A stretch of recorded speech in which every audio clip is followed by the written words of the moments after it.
And good afternoon and welcome to this episode of Nutmeg Sports here on the HAN Network. I am Frank Granito. It is Wednesday, July 26th, and we've got a very exciting show.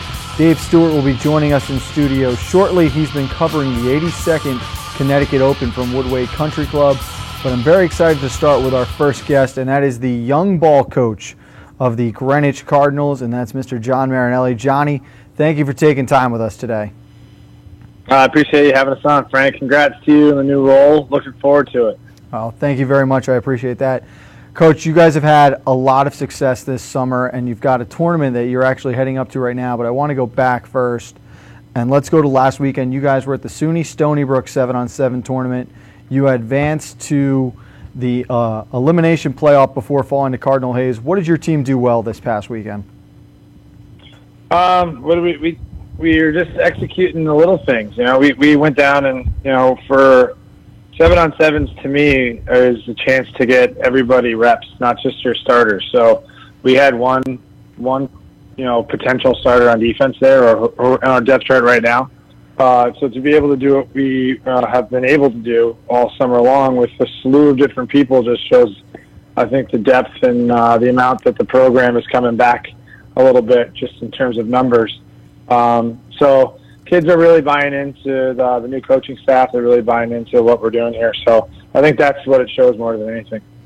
And you talk about how this group of kids is buying in. Let's talk about this senior class, because anytime you go through a coaching transition, there's going to be a little bit of some growing pains and a bit of that rebuilding period. And last year's season for you guys, by Greenwich standards, was definitely a disappointment of a year. You've had a lot of success this summer. What is this class doing differently to really buy into this system that you guys are preaching? They're working. They're here this summer. They're getting on each other for not being in the weight room, for not being at conditioning and 7-on-7s. And we had a large number of kids show up to spring football. And if coaches have to constantly hound players to be there and want to be there, you're not going to be successful. I think this senior group, and a tribute to my captains who have done a phenomenal job of making sure that, number one, it's fun, number two, that we're working hard, and number three, that just the atmosphere in which, we create as a staff, that the kids and the captains and the senior leadership is, trying to rub off on all the younger classmen too. So more than anything else, it's just, my senior leaders, my captains, who have just done an outstanding job in high school, as you know, Frank, and just, it's all about senior leadership, and it's all, especially at bigger programs. And if you can get those kids to set the example for the younger classmen, it really sparks a program for years. And we actually had the privilege of meeting your senior captains at the New Canaan High School Grip It and Rip It passing tournament. John, you're obviously an integral part of that tournament, going back to your days when you were the offensive coordinator at New Canaan. I thought that might have been the best 7-on-7 tournament you guys played all summer. You advanced to the top, final 8 teams. You were even able to knock off Darien in the first time you guys played. You did all of that, your players did all of that while you're unable to coach them. I don't want to say you were surprised, but were you impressed at the success your team had that weekend? Yeah, very. I mean, it's fun when you get them all together. It's fun to see, watch what they're capable of when they play together. And I think that's what 7-on-7s is about. It's not about the schemes, and it's not about if your starting quarterback can be there, or your receivers, or whatever coaches do to make excuses not to participate in them. Our program goes to them for team building. To be put in situations, whether they're real or not, so they're going to face adversity. They're going to have to communicate with each other. They're going to lose games. They're going to win games. How do you do it? How to learn to do it with each other. And, we had a rough Friday, and they came back together and made a run of it on Saturday to Grip It and Rip It. And, for them to do it on their own is even better because, it really shows, again, the leadership in which 7-on-7s has created. You have a platform now where your leaders can lead in the summer, and it's not just in the weight room, and it's not just at morning runnings, and it's now in a I don't want to call it a real football, but it's in a platform where those kids can lead in a football-related event where they're doing football-specific activity without coaches. So that, to me, is the biggest takeaway. And we played in, I think, 5 7-on-7s. We finished in the top 5 in 4 of the 5, and I guess today will be our 6th. So, again, but it's the kids have fun, and we ask them if they want to go, and the kids organize it, and they put it all together. So the fact that we're in this many and we're doing so well in that many is a tribute to captains and senior leadership. I think it all goes back to that. And you talked about a 6th tournament this weekend. We'll get to that in a second, but just as someone who appreciates the game of football, you bring up such great points, John, that your kids are so invested in buying into this at a time when lacrosse has really dominated summer sports, especially at the high school level. It's so impressive to see, and it's what really stands out about this Greenwich group right now, coming off the season they did last year, to be as highly invested as they are and as dedicated to growing through the system and really progressing off the record from last year. Yeah, I mean, and we have a lot of multiple sport athletes. Baseball is huge in Greenwich. We have a very good baseball team and a very good baseball coach. Lacrosse, obviously, very big. Rugby, very big. Basketball on the rise. So all of our kids play multiple sports. And with the summer schedule the way it is, you look at it, it's like, oh my God, he played in 6 7-on-7s. That's crazy. It's like, well, I probably have kids that have only played in 2 or 3 or 1 of them, and just having that many on the schedule, it allows those kids to kind of pick and choose which ones they can go to in their summer schedule when they do have summer lacrosse and summer baseball. And we're a I'm a multiple sport guy. I think I played 3 sports in high school. I know I take after my dad, who's a big believer in multiple sports. So again, I think our job is the summer is our preseason, and or our season before the season, and you have to be 50-50 with kids. You can't pull them in different directions. You want them to experience other sports.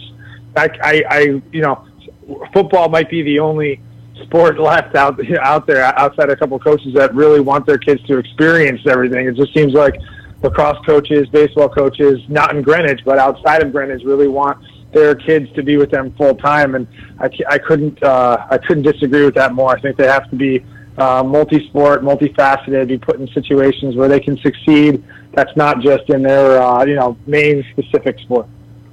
And it's a really great point. The idea of the specific athlete or being focused on one sport and specializing in that sport, it's almost a travesty to the state of youth sports right now, and especially at the high school level.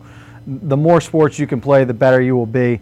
Let's go back now. Your team just headed up to Massachusetts for the Under Armour Northeast 7-on-7 New England Championships. Truly a big honor for you guys to get there. How did you qualify for that tournament?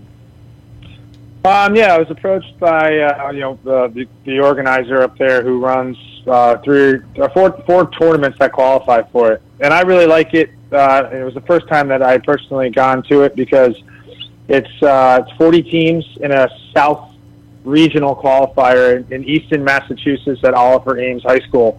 And I liked it because it was 39 other teams outside of the state of Connecticut and no one from New York. And, to get up there and play different competitions so you're not facing the same teams over and over when you go to these, local tournaments around here. It's about 3 hours away. We went up there and we ended up finishing 3rd. And which is great out of 40 teams. So we qualified for it, and they gave us an automatic invitation to the New England Championship, which is they take all of their tournaments, the top 4 teams from each tournament. They come together today in Massachusetts, and they go back to pool play, and they ultimately take the one winner out of the best teams from the qualifying tournaments. So we're excited. Our kids are on the way, and I know they're very excited about it. I think it's great for Connecticut football just to have a team participating in it. And obviously with Under Armour's name on it, it's obviously a really big event, and we're excited about it and honored to be there. And John, we've got a picture of the tournament schedule and brackets up right now. We're just curious, what are your expectations from your team in this tournament? Even if it's not to win the tournament, but what do you hope your team gets out of playing against such high competition? You never, any coach that tells you he wants to win 7-on-7s over. I mean, you never go to 7-on-7s to win. You go to get work, and you go for team bonding. An event like this just the name New England Championship, I think, puts everything into perspective for a kid. And they're going up there. We have 18 student athletes that are on the way up there to participate in this, and I really want them to take the experience away from it, having playing in the the best tournament, or one of the best tournaments in New England, playing against the best competition from Massachusetts, Rhode Island, Vermont, New Hampshire, and in Connecticut. So if they're playing the best, when they come back here and it's halftime of a game in the fall, and they're kind of struggling a little bit, I can say, you know what, you've played against better. You played against the best competition in New England, and no matter how well or bad they do today, the experience alone, the bonding, the camaraderie that's going to come out of an event like this, just the road trip up. Think about the conversations that are happening. Think about the conversations that are going to be happening on the way back between games when they're waiting and they're watching the other teams play. All those things are the intangible parts of 7-on-7s, and I think are positives for the sport and positives for your team in a building way. So that's kind of what I'm looking to do. I hope they do well. I'm not going to it. I'm not allowed to coach, but I really hope that they do well, and I hope they come together and a little bit more than they have already been this summer, and we'll see what happens. And we've got a couple minutes left, John, here. I just want to shift gears quickly. You guys obviously have got some big renovation projects going on down at Cardinal Stadium. This is only your second year at the program, and being at a school with a lot of history and tradition like Greenwich, was this a difficult process to get going, to really start to redo a lot of this stuff that stood there for so long? No, not difficult. I think everybody here wants, change. They want things to be a little bit different in Greenwich and, than what it used to be. We still don't have bathrooms at our stadium, and our stadium is disconnected from our school. So, little things like that along the way are going to be beneficial. We're redoing a surface. We'll have the only, it's an acrylic capsulated sand, which is the only team in the SCAC that'll have that. So hopefully that's going to be an advantage for us. It's not exactly organic, but it's not the rubber pellets. So we felt that was a really good surface for us. It plays really fast, and we're getting a new, the new scoreboards in line to kind of, be in line with the New Canaans, Darians, and Staples of the world. So all those things are just part of the long-term plan, the stadium project here at Greenwich, which everyone's really excited about. And, right off Route 1, it is a really great venue. It's just a little bit outdated, and we have just people and our athletic director and that are doing a phenomenal job of little by little piecing it together to make it the experience that Greenwich deserves. And I'm assuming that the kids are very excited for all of these changes that are happening. Yeah, I mean, what Cardinals going in the middle of the field, Coach? What's going in the end zones? They're kids, so it's fun to hear them, the conversations in the locker room, hear the conversations in the weight room, and what they kind of expect. At the end of the day, it's a green turf field with white lines that have numbers on it, and eventually you got to cross the goal line to score points and win games. So for us, it's fun as coaches to sit back and hear the conversations. They're excited. I know that our seniors are very excited to see this change happen for them. So I'm excited for them. I'm excited for the senior class, which has done a great job so far. So, it's all excitement here in Greenwich. We're very excited about what the future holds, not only for the football team, but the athletic department and the community as well. And we are very excited, too. We hope to be there week 2 when Trinity comes to town. And, we looked at the schedules the other day. You guys have one of the toughest opening schedules. You take Trinity and Darien in weeks 2 and 3. You've got Trumbull early on. Obviously, New Canaan's on there. In such a competitive league, being in one of the more competitive divisions as well, John, how do you keep your players from looking ahead on that schedule and focusing on one game at a time? Well, I think it's just that, one game at a time. We want this schedule. I'm upset that St. Joe's isn't on it and the other better teams in the other division. I would much rather play the best teams week in and week out. It's much easier to get your kids elevated to play it at a high level when they're playing against good competition and great teams like we have. So our kids will be ready. They'll be excited, and it's our job as coaches to get them ready to play those games. But from a player standpoint, you want to be in those games. Those are the games that you work out all off season for.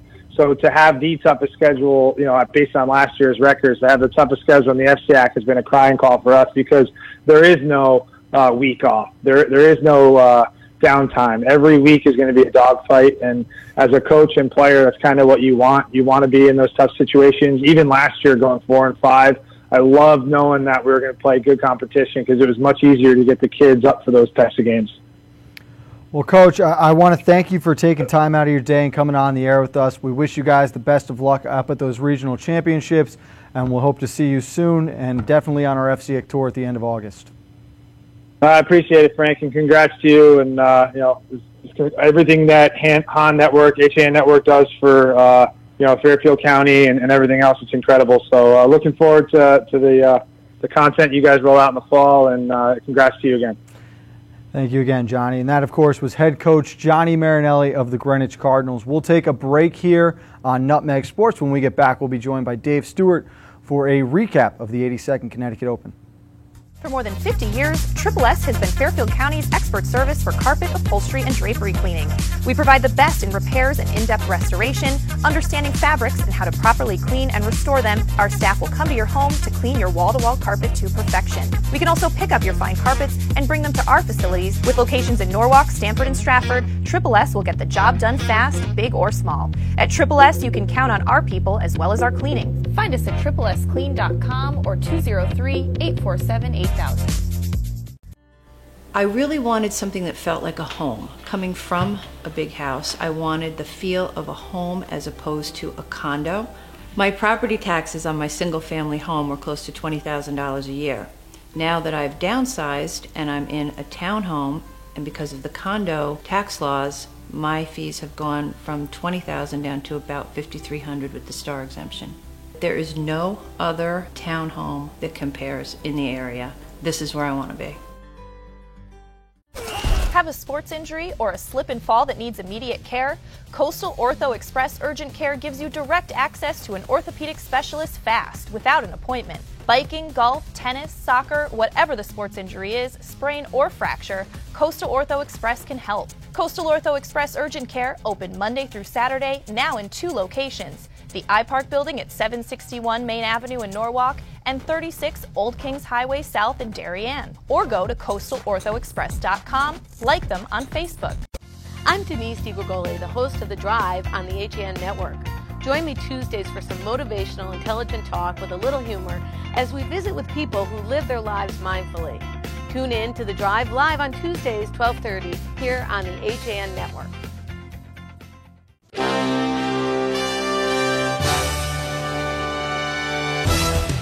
Give your day a jumpstart with the latest news, sports, weather, and more on Coffee Break, live on the HAN Network, weekdays at 11 a.m. Connecticut news doesn't get any more local than on Coffee Break. We welcome you back to Nutmeg Sports here on the HAN Network. Frank Granito coming to you live now with Dave Stewart, who joins us in studio. And Dave, before we get to Connecticut Open Golf, we just had Johnny Marinelli on talking about the success of Greenwich. It is incredible to see where Johnny has come from, especially when we knew him early on in New Canaan. Well, you figure, he's got the football acumen going. He's got it, and it's in the blood. Obviously, he's been on the sidelines at football games since he was a little kid, and watching his dad coach all the way up through the New Canaan program. It's no surprise that he's head coach of a big time program in Connecticut now, and Greenwich is a dangerous team. They've got a lot of kids to choose from, so there's a lot of good athletes there, and it's primed to be molded into something big. We want to thank Johnny again for coming on with us. Really appreciate it, and it was a great interview to do. Now let's get to our main focus of the day, because we got the PGA Championship starting tomorrow. Connecticut Open finished up today. Adam Renown is your champion, finishing with a total score of 206 to finish at -7, excuse me. Absolutely torched the course today, going for a 6 under 65 on the round. Yeah, made up 8 strokes on the at least 8 strokes on the defending champion. That was, I looked a little while ago, but he had I'm looking right here. He had about 6 birdies in the second round. He also had about another 6 in the final round. He just got red hot and really turned it on going down the stretch to take this championship. And you got to hand it to a couple of guys we know from former FCIAC guys. Michael Ballo finishing up strong today, -3 today, finishes at 2 under overall. Corey Birch, who's a former Ridgefield Tiger playing out of Silver Spring Country Club, he did well. First pro tournament for him. He was 3 over today, so he fell back in the pack a little bit. He was only 2 strokes behind Palladino going into the final day. He finished a little bit further back, but still tied for second place with Michael Ballo, and just did really well. Course was, from what I heard, the golfers said the course was playing tough. Woodway was tough this week. Well, I actually spoke with, I happened to talk with defense coordinator for New Canaan High School, Chris Silvestri, yes, who lives right behind Woodway, and was inviting me to come down and watch the tournament with him yesterday. He took his son out, and they were out there watching. He said it was as tough as he's ever seen for anyone to make a 6-foot putt. The greens were as fast as they've been all summer. They rolled true. The rough was thick. It was a great tournament. As we see some pictures there, CJ Swift, he struggled, and he had, CJ didn't play poorly. It was a couple drives that missed the fairway, and that's the difference between being +8 and even. It's a small margin for error there. Greg Riley Jr., who's he a New Canaan guy who plays out of the country club at Darien. He was -1 going into the final day. Still had a shot at it, and things did not go well for him today. 6 over. He had 1 hole. He was 4 over. He shot an 8 on a par 4, and that type of thing will kill you. And those are the type of things that little things start to add up. But also, you have one bad hole like that in a tournament like this, you're not going to make that up. And you see it too. Cody Palladino, who was last year's defending champion, he was the leader coming into the day. A little slow to start. He got as low as -8. After that, he makes 3 bogeys, goes 1 over on the front, falls apart, goes 5 over on the back, just couldn't get into a groove. It was the type of tournament where you had to deal with the adversity of the weather on Monday. A lot of guys, almost more than half the field, I believe, had to come back, play the end of their first round Tuesday morning, and then double up a second round.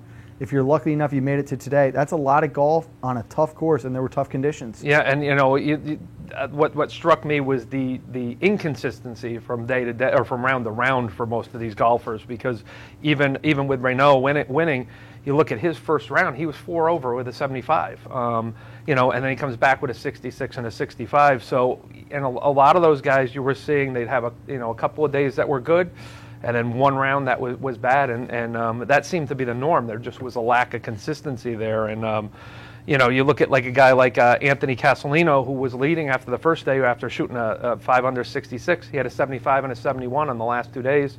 Nice 71 to finish up, but still finished back at 4th after being in front by a few strokes. And it was just there was a lot of inconsistency there, and it was tough. You look at 5 guys finished under par in a tough field there.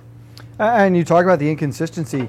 You look at Michael Ballo Jr., one of the few consistent scorecards, 71, 72, 68, puts him at -2.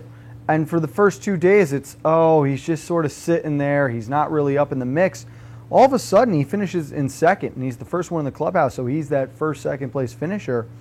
If Renaud doesn't go off today, we could be looking at a playoff right now. Yes, definitely. And, this was the type of tournament where if you stayed within striking distance and you stayed close to the lead, that final day, you made that push on the final day, you could take over. And, Renaud showed he could do that. Michael Ballo moved up with that. And, there were a lot of guys went over today in the 3rd round. So, either the course caught up to them, they just couldn't keep up whatever consistency they had in the first 2 rounds.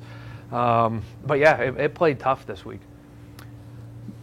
Max Theodorakis of Ridgefield had a good tournament. He finishes tied for 17th as we look at some of the other names. He was one of the few, by the way, that was fairly consistent. He shot 73 every round, so it was 2 over. But he was pretty solid. He was in every round.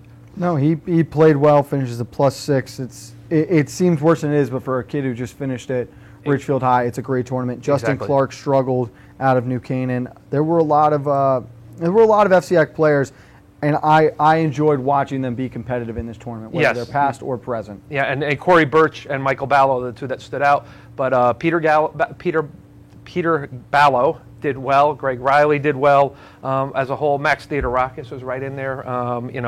It's a month after graduation. The kid played well. And Paul Pastore was in there. He made the cut for the third round. His score he wasn't really close to the leaders at any point, but he made the cut and got into the third round. And of course, a former Greenwich Cardinal there, and he did very well. And you mentioned Peter Ballo quickly. Peter was at one point in time tied for second in the tournament during the middle of the second round. He was looking really well.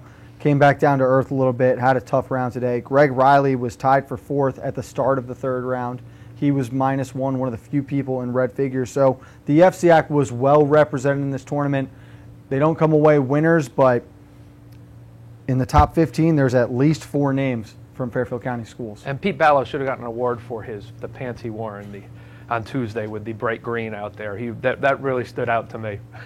Just missing off some loudmouth pants, maybe doing his best John Daly. We will take one more break here on Nutmeg Sports, but when we return, we will have some coverage of local baseball teams and a couple cool stories from around Connecticut sports right here on the HAN Network.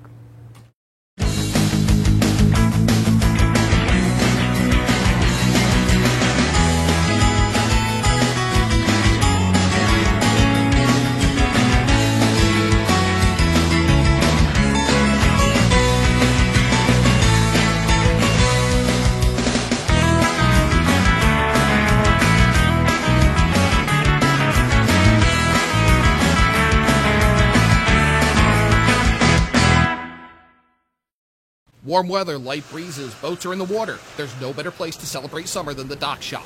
Whether in Darien at 51 Tokenique Road or Westport at 609 Riverside Avenue, the Dock Shop is where you'll find everything you need to kick off summer. From the latest summer apparel to the newest fishing tackle, the Dock Shop will help you get the most out of your next beach day or harbor cruise. At the Dock Shop, you'll find a wonderful selection of items made in the USA and right here in New England, all with a distinct nautical flair. Boater, beach bum, fisherman, or simply love the coastal lifestyle, this is a unique place to shop. DockShop.com. Walter Stewart's Market in New Canaan is your time-saving local shopping destination for the best of spring. Find many of your favorite products, from great specials on everyday items to the freshest organic produce, artisanal cheeses, and grass-fed steaks. Drop off your knives to be sharpened, grab a beautiful bouquet of spring flowers, and stop in next door for a wine tasting. Plus, their personable staff is always ready to lend a helping hand. So stop in to Walter Stewart's Market, 229 Elm Street today, or shop online at stewartsmarket.com. I really wanted something that felt like a home. Coming from a big house, I wanted the feel of a home as opposed to a condo. New Canaan is 6 minutes down the road. New Canaan's a beautiful little town to walk around. I work in Westport. My commute is 20 minutes. It's close to Westchester, where my family is, so the location is ideal. There is no other townhome that compares in the area. This is where I want to be. I'm John Kovach. I'm a newspaper editor, I'm a high school football coach, I'm a television presenter, and I want you to love fishing as much as I do. Tune in to Yankee Fisherman, Thursdays at 1 on the HAN Network. It's like going to the tackle shop without leaving your office. Welcome you back to Nutmeg Sports here on the HAN Network. Frank Cornito and Dave Stewart standing in the studio right now. A couple of cool stories from around the area. First off, congratulations to Bridgeport Police Officer Katima Rietti, who recently won her 7th national title in javelin for Jamaica. Officer Rietti won the title with a throw of 49.89 meters, edging out national record holder Olivia McCoy at 47.29 and Olivia Leckford at 47.19. Unfortunately, none of the girls were selected to the Jamaican track and field team, as the minimum requirement for the Olympics is 62 meters. Cheshire defeated the Stanford Senior Legion in the Southern Super Regional Championship 4-1 on Tuesday night. Needing only one more win to advance to the state championship series, Stanford was unable to close out Cheshire, who broke open a 1-1 game in the 6th behind the strength of a Pat Downey home run. The teams will meet again Wednesday at 6:30 p.m. back at Palmer Field in Middletown, with the winner moving on to play RCP in the best of 3 state championship series beginning on Friday. As we turn our attention to the pros now, we throw it over to Dave for an update on a New Canaan local. Yeah, Kurt Casale with the Tampa Bay Rays. He came into the season really as their kind of de facto number one guy. They were going back and forth with him at catcher and Hank Conger. He's been struggling this year, though. He had a hot second half last year. He basically hit about 11 home runs and 71 at-bats in the second half there, and led all American League catchers in home runs. Hasn't really carried over this year. Just can't seem to find the groove right now. He's hitting 166, 29 for 175, 6 home runs. He has a little bit of power that going on because he's hit some doubles, but the batting average just isn't where you want it. Right now he got 18 RBIs and 17 runs scored. Base percentage is only .255. So we're pulling for him, trying to get him. We'd like to see him get a little bit of a run going on here. Tampa Bay as a whole really hasn't hit the ball well this year. As a team, they're hitting .240, which is only higher than 2 other teams, the Braves, and unfortunately for area fans, the Mets are hitting .237 each. So and their catching situation with the Tampa Bay has been awful this year because Hank Conger didn't hit. They brought up a guy, Luke Malley. He got a few hits in his first 9 at-bats. I believe he was 5 for 9, 1 for his last 14. They just can't seem to find any type of hitting from the catching position. Last year, actually I have it right here, it was 9 home runs for Curtis and 15 RBIs and 71 at-bats after the All-Star break. Looked red hot, looked like he was breaking out, but just hasn't really carried over, at least to this point. And it's unfortunate because Curtis, while is struggling at the dish this year, what you don't get to see is the intangibles and how well he calls a game. Exactly. One of the better defensive catchers in the league, and the Rays as an organization absolutely do love him for that. And you hear a lot of praise from the pitchers. I know last year Alex Cobb had a lot of nice things to say about him after one of his first games catching last year when he got recalled.